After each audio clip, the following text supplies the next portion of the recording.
Guru Nation, how's it going? So let me set this up on Instagram too. I don't know how this is going to work on Instagram, but I'm going to go on Instagram also. Let's try to see what it's going to look like on Instagram. So we got, let me know where you're watching from. I am in Arizona, Yuma, Arizona. And let me know what you're drinking. I'm drinking nothing, a little bit of water. I need more. I actually need more water. So let's go live on Instagram too. So there's a lot to discuss. Make sure you like, subscribe, comment, share. It really helps me out. If you don't know what to comment, it's easy. Just put a robot emoji. It helps with the algorithm so much. Instagram, we are live right now. Let me know what you guys think. I don't have my proper audio set up for Instagram.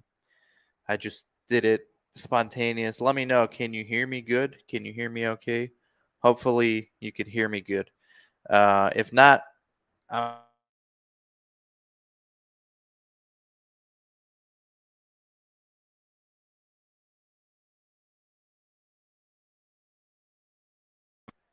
a lot to talk about. Lots been going on.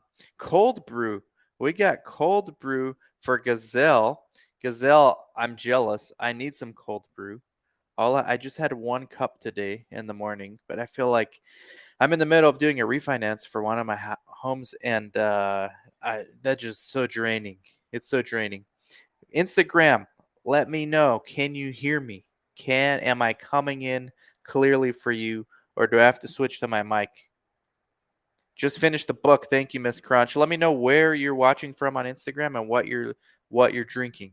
Okay, so clinical research is booming. I was just on the Huxley Morton podcast or Morton Huxley podcast.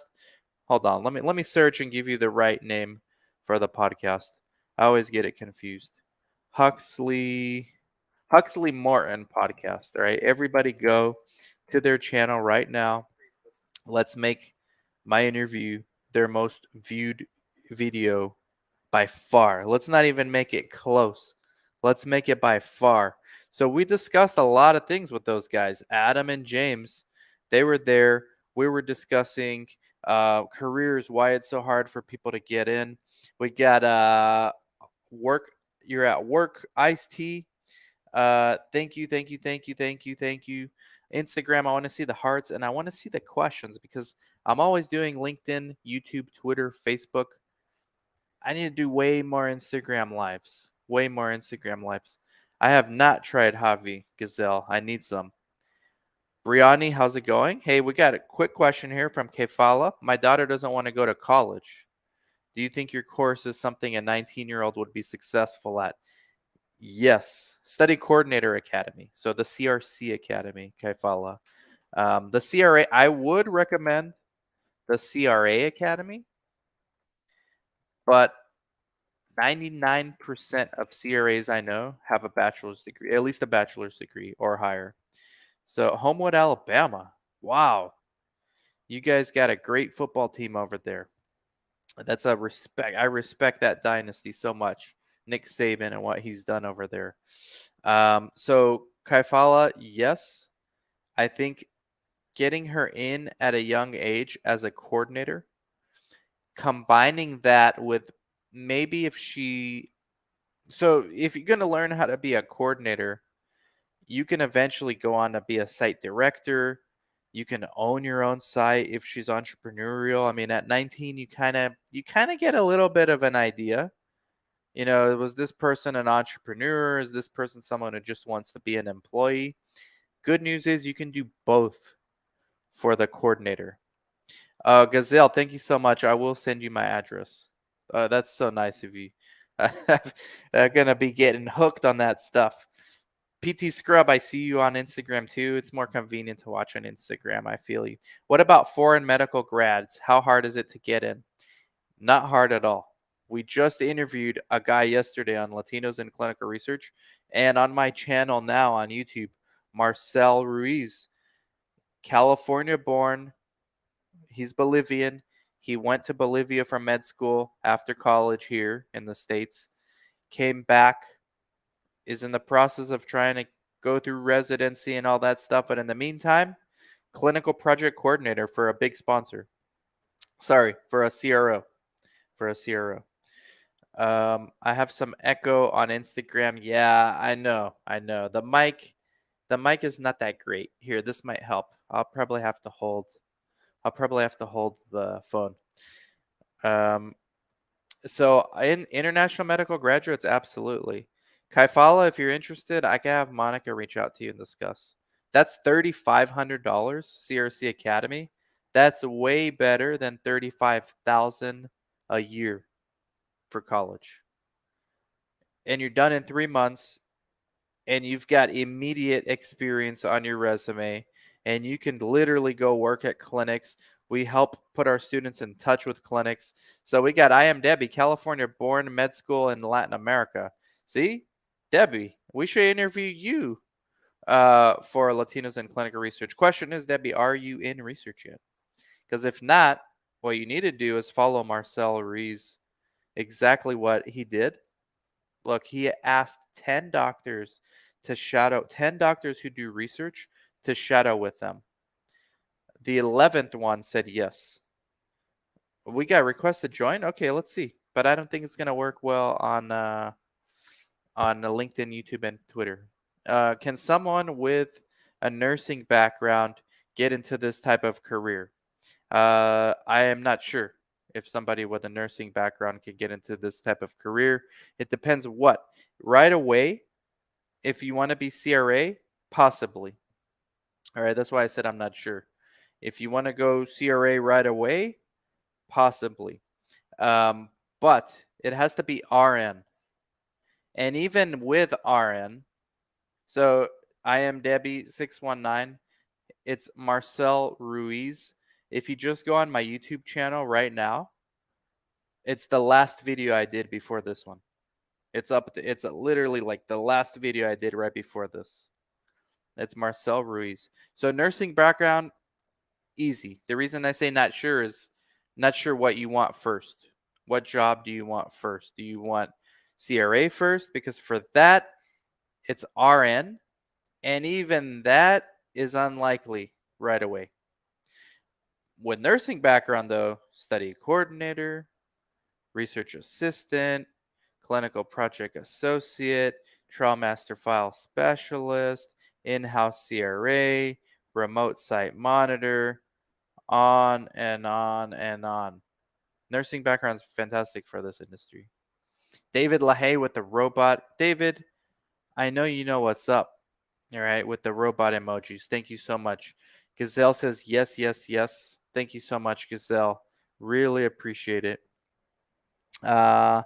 Eliza Morgan, how's it going? Welcome to the chat. So I just did a couple of like a series of videos, and I think people are starting to like it. So now people are like emailing me problems with either the sites they have or with like if they're monitoring or sites that they work at that are having issues. Somebody's like registered a patient in the IWRS, so they gave them a number. That's what IWRS does. It gives you a screening number and then randomization number. They entered the patient info in the IWRS before they signed the consent form.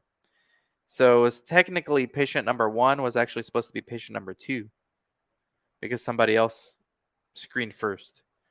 So it's like total screw up. Plus it shows that you don't take the informed consent process seriously.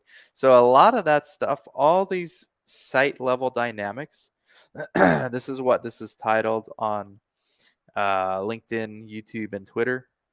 All these dynamics at the site level, what they are, they're indicative of like real world issues. So they're also job interview questions. So it's no surprise people like these scenarios. The problem with these scenarios is you can't memorize them. You have to understand the concepts. So as soon as I saw that patient was screened before consented and The person who asked the question was more worried about the labs. Can we change the number on the lab vendor? That's not the concern. The concern is, why are you not doing the informed consent prior to doing any study procedures? That's the real issue. That's the one that requires kappa plan. That's major protocol deviation. That's GCP violation.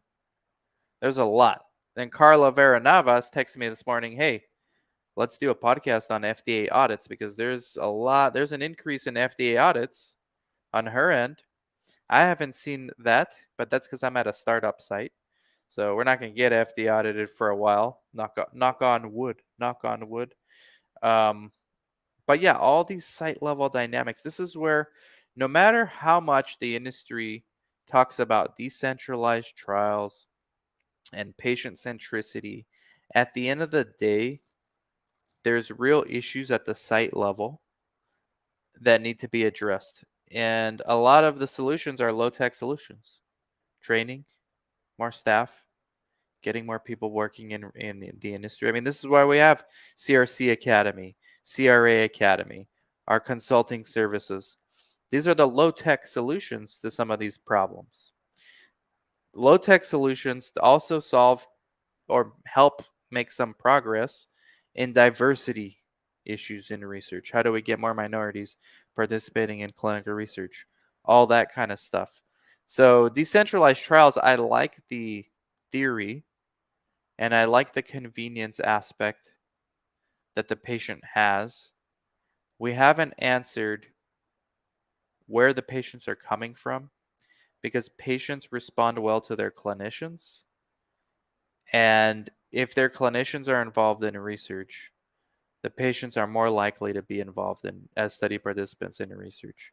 So I get the decentralized trials, and some of the newer sites that come on, they're not even going to know a difference. It's just going to be a vendor, right? Rather than drawing the blood at the office, a vendor like a nurse is going to go to the patient's home and draw blood. That's fine. The site can focus on higher level things, although 99% of studies still require all those activities to be done at the site in-house. Like, the industry is planning for decentralized trials. We're nowhere near being ready. And at the end of the day, you got to make sure that the sites are on board with all these plans, because at the end of the day, everything happens at the site level. If you're a CRA, you got to be involved with the sites. If you're a sponsor, you got to be involved with the sites. If you're a patient, you got to be involved with the sites. If you're a vendor, you got to be involved. They're almost like the end user of everything, right? They're like, I know the sponsor's the key stakeholder because they're paying for everything, and the CRO is kind of like a middleman. But the site is really like where everything meets. Everything in our industry, all roads lead to the site, right? And that's why I think it's so important to understand. I think that's one of the reasons why my channel grew, because it started out as a site. How do you help sites learn how to manage their sites better? That turned into, how do people learn how to be CRAs? Because everything is at the site level, right? All these issues come up at the site level. So YouTube, let me know what's up, YouTube and LinkedIn and Twitter. Anybody watching on Twitter right now, let me know. Facebook's going to be later. I can't wait till I get my other computer so I can go Facebook, Twitter, YouTube, LinkedIn, Instagram. Maybe if I get 1,000 subscribers on TikTok sometime soon. I'm nowhere close. I'm like at 300 on TikTok, but that's my fault. I haven't been using it enough. So that's it, guys. Site level dynamics is like everything you need to know. Like, if you can master site level dynamics, you'll naturally understand many of the issues and problems that CRAs have to deal with on a daily basis. You'll understand many of the issues that in-house CRAs need to deal with on a daily basis. And I mean, know everything, like what we teach in the CRC Academy. So back to Kaifala's question. I'll Kaifala, reach out to me on anything. Text me 949-415-6256, because it's very hard to direct message on YouTube. Just text me 949-415-6256. Um, and then I'll put you in touch with Monica. Because CRC Academy teaches everything, so all site level dynamics. I have somebody from the CRC Academy right now, one of our best students, who's going to be interning with me to help me set up my Creo, help me set up my clinicalresearch.io. I'm probably going to give her like an onboard with it and record it. And then I'll be recording her a lot for as we work on Creo and things like that. So hopefully she says yes. Monica just sent her a message. I think she will, because she's going to be able to put that experience on her resume, and I'm going to be a reference for her to get hired. Right? She's in the Bay Area. I'm in Arizona with my site right now. So yeah, CRC Academy I think is the way to go to learn the site level dynamics. Otherwise, just intern as much as you can. Marcel Ruiz, the international medical graduate who we interviewed yesterday on Latinos and Clinical Research, and I interviewed on my podcast here on YouTube, he got rejected 10 times by just asking different doctors to intern for them, different doctors that were doing research to intern for them. The 11th one said yes, and that's all he needed. You get your foot in the door, and then it's on you to get the rest of your body in the door. Christian says, in the context of decentralized trials, what's your opinion on vendors like Care Access building sites on demand? I don't know who that is. That's interesting. This is nothing new for CROs to want to gain more influence over sites. This is a whole nother thing for vendors. Rather than this worries me a little. I mean, I have to see how it works. I don't mind. We've actually had consultation calls, Chris and I, for our consulting company, where various vendors were looking at starting sites. And when we had hour-long conversations with them about what that actually means, then they realized that that's not their core competency. So I think DCT vendors, decentralized clinical trial vendors, they're better off spending their time and resources helping sites rather than building sites on their own, right? I do think if somebody can pull that off, like to build sites on demand, meaning sponsor just comes out with um, some rare disease study. Imagine, like, rare disease is a tough one. Sponsor come out with a new rare disease study. Let's go get 10 sites up and running that have these patients. At the end of the day, what are you doing at that point? You got to go have educational conversations with those clinicians, teach them about research, bring in the staff to run the studies, bring in the staff to do the budgets, bring in the staff to train them. I mean, it's possible, but it's so much resources being drained from the core competency of that vendor, whatever it is they do. It's definitely not something that most of the startups we've discussed with had this conversation. It's not a new idea. It's not something they're capable of doing or were they prepared to do it. I think when these vendors start getting into the site businesses, unless they outright acquire a bunch of sites, I mean, maybe they have enough venture capital money to just acquire a bunch of sites. I know that a lot of sites that I talk to, they're getting offers to sell, like from different companies. So that's a possibility, but is that a smart use of the money? That's basically vertical integration, right? You're a vendor, so you want to control different aspects of the stream of clinical research, right? And the sites, because I keep talking about the sites is where everything happens, makes sense to have the site, but running the site is not like the same thing as running your tech company. You got to keep your coordinators happy, your doctors happy. There's only so much tech you can bring to a site to increase efficiencies. And at the end of the day, what you really need to focus on is increase patient retention and patient recruitment.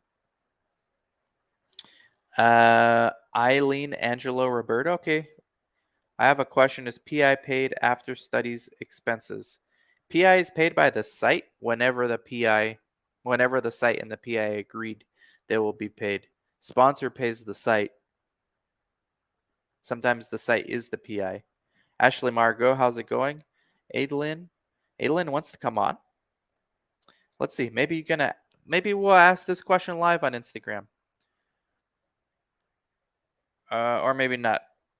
Either way, it's fine. Maybe push the button by accident. Uh, but sites pay PIs when the site and the PI agreed. Usually it's every time the site gets paid, the PI gets paid. Sometimes the PI just gets paid a salary. Sometimes the PI is the site owner and get paid directly from the sponsor. There's no like right or wrong answer here. There's no blueprint. This is all variable. Anthony says, I have a bachelor's in creative writing. Good. And getting ready to finish a master's in marriage and family counseling services. Do I stand the chance in this career? I've already watched your 5-hour video. Yes. As soon as you finish your MFT, right? Here's what I want you to do. There's two things. You choose either or none. The free option is without any of my academies, right? When you get your MFT, you go to 20 clinics in your area, the smaller the better. And you tell them you're a marriage and family counseling therapist. It'd be even better if there were psychiatric clinics. So look for sites in your area that do psychiatric trials. If you're in a big city, there's probably a bunch. If you're in a small city, it's going to be a little tougher. Tell them you want to be in research. You're willing to do any scales that they have. They're called psychometric rating scales. And you're willing to do it for free initially just to get some experience on your resume. If they like how you do it and how you progress, they're welcome to pay you. So now you're a sub-investigator. And now guess what? You're already in research. And then from there, if you want to go on to be CRA, you can, because you have experience at the site level. The site level is the answer, guys. Ask Ashley Margot. All right. The site level is the answer. The other option, Ani, if you don't want to go through all that work, because there's going to be like the guy we interviewed yesterday, Marcel Ruiz, got rejected 10 times.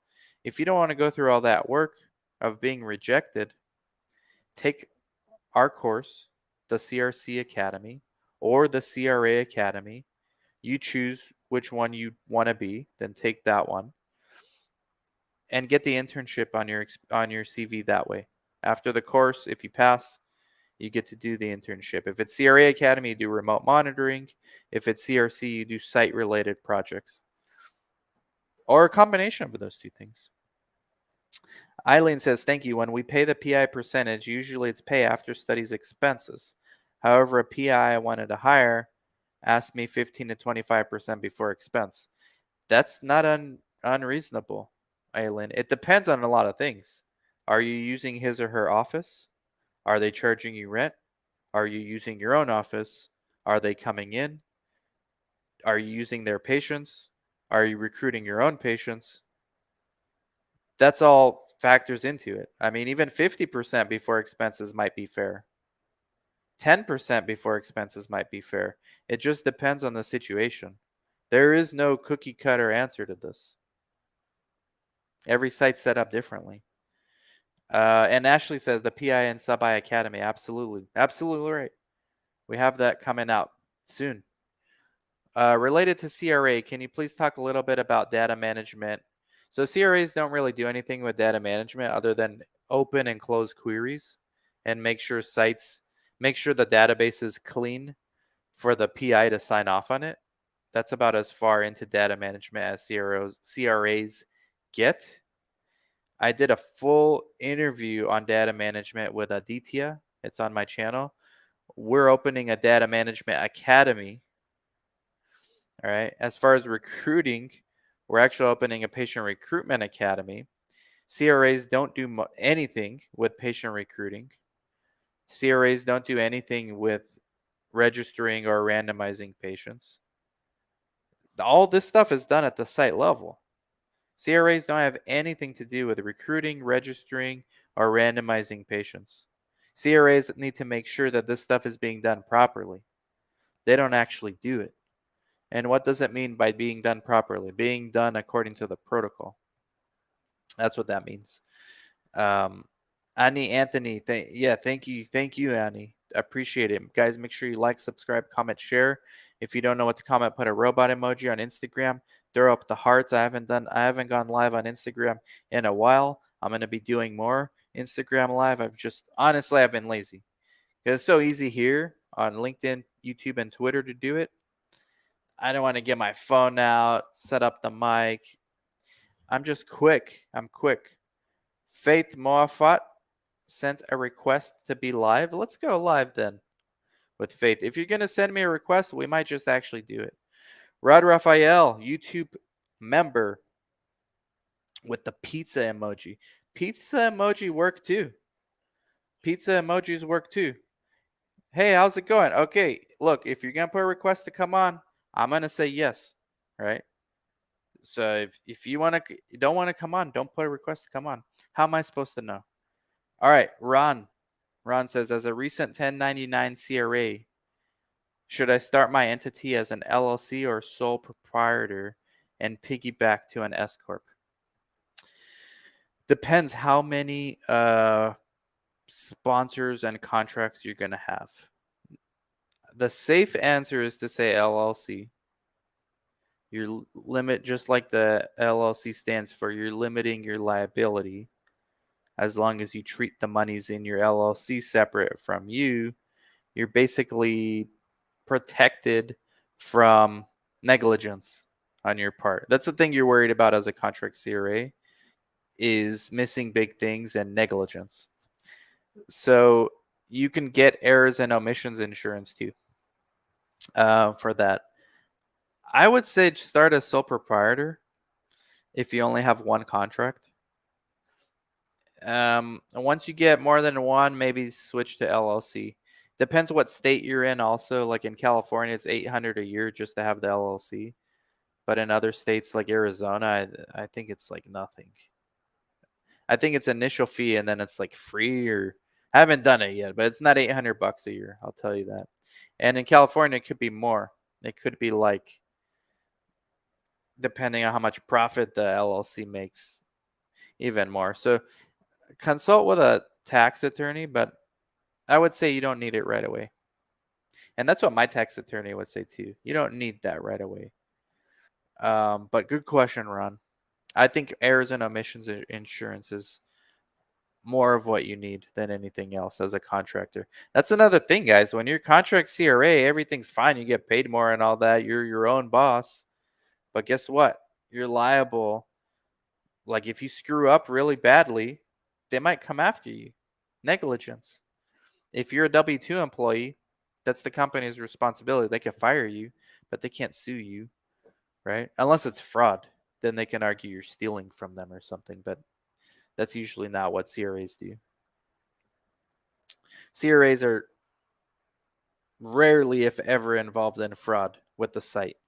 I'm sure it's happened in the past, but it's not a thing. Not a thing anymore. Thank you for clarifying. I'm a little confused about the role and responsibilities of a CRA and research nurse. So that's where you're confused from the beginning. CRA and research nurse, very different. You got to stop thinking about these titles and start thinking about these three stakeholders: sponsor, CRO, and site. All right. You need to watch the 5-hour video and you need to get the book, The Comprehensive Guide to Clinical Research. Sponsor pays for the study and design the study, and they're responsible for submitting the data to the FDA. CRO is responsible for managing the studies from the sponsor at whichever sites the sponsor selects through CRAs. And research sites are the ones who deal with the patients, recruit the patients, enter the data, conduct the actual study. The CRA comes through like an auditor and just makes sure everything's okay. So CRA and research nurse, two different things, okay? You can be a nurse and be a CRA, but you're not a practicing clinician at that point.